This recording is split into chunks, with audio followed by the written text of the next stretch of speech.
Help me to reach 2,000 subscribers. The text came at midnight. I just need some space. No explanation, no call, not even a good night. Just that one line glowing on my phone screen in the dark. For a long time I stared at it, the words burning through my chest like acid. The silence that followed was louder than any scream. 2 years together. We'd survived layoffs, lockdowns, fights, promises. I thought love was supposed to make sense if you worked hard enough. But that night, nothing made sense. I typed okay, take all the time you need, and pressed send, pretending it didn't feel like handing her permission to vanish. Her name was Alina. She used to laugh with her whole face, the kind of person who made everyone in the room turn toward her light. And my best friend Daniel used to say, "Man, if you mess this one up, I'm stealing her." We'd laugh because he was joking.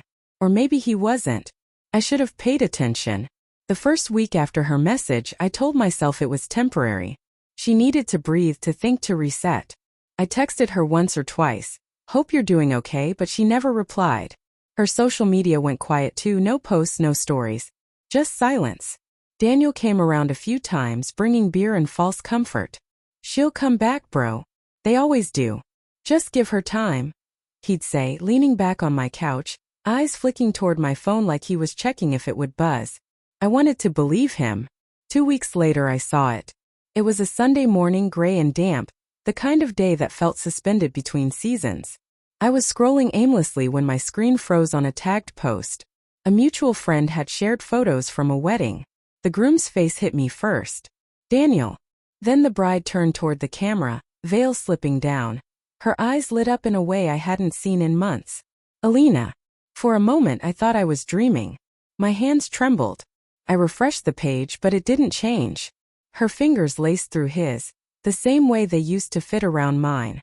Her smile was real. They hadn't just moved on. They'd planned a life together. In 2 weeks. My breath came out in fragments. That night I didn't sleep. My apartment was too quiet, the air too heavy. I stared at the ceiling, replaying every conversation, every moment I might have missed. When had they started? How long had the lies been sitting between us, smiling, pretending to be friendship?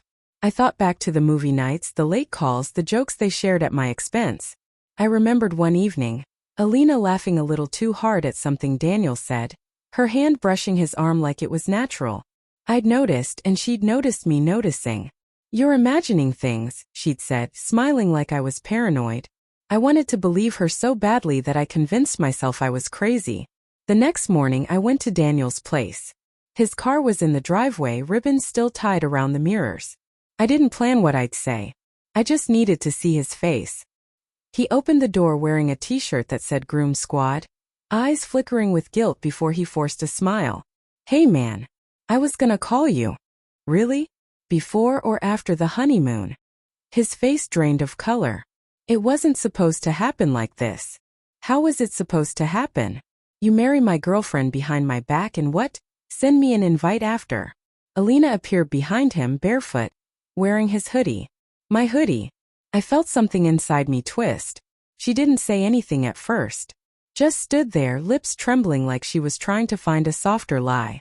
"I didn't mean to hurt you," she whispered. "Then what did you mean to do?" I tried to fight it. I swear.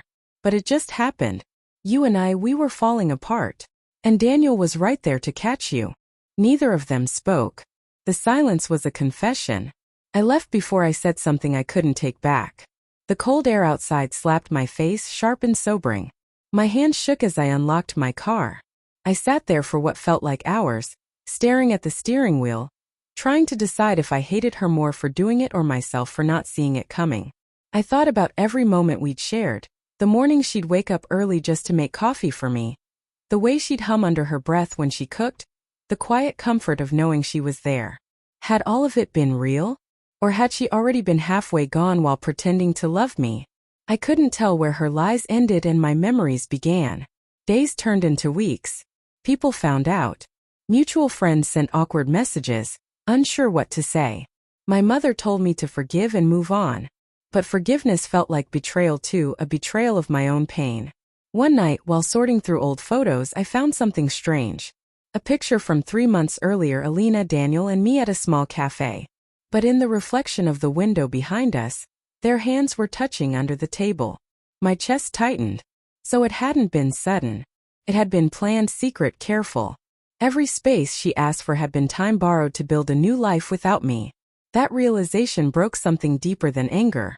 It was clarity, cold, merciless clarity. Months later, I ran into them by accident. A grocery store aisle. She looked different, lighter somehow. He looked uncomfortable, like he wanted to vanish into the shelves. She forced a smile. "How are you?" I looked at her hand, the ring shining under the fluorescent light.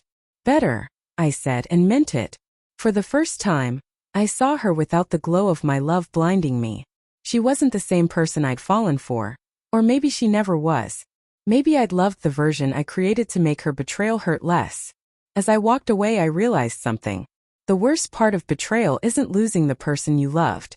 It's losing the version of yourself that believed them. That night, I deleted every photo, every message, every trace of her. Not out of hate, but out of mercy for myself. Sometimes love doesn't die with explosions or tears. Sometimes it ends quietly, with a screen gone blank and the slow exhale of someone finally letting go. But before I turned off the light, I looked once more at the reflection in my window. My own eyes staring back. Wiser. Sharper. And I whispered, not in bitterness but in truth, "Thank you for the space." Because she was right. I needed it, just not for the reason she thought.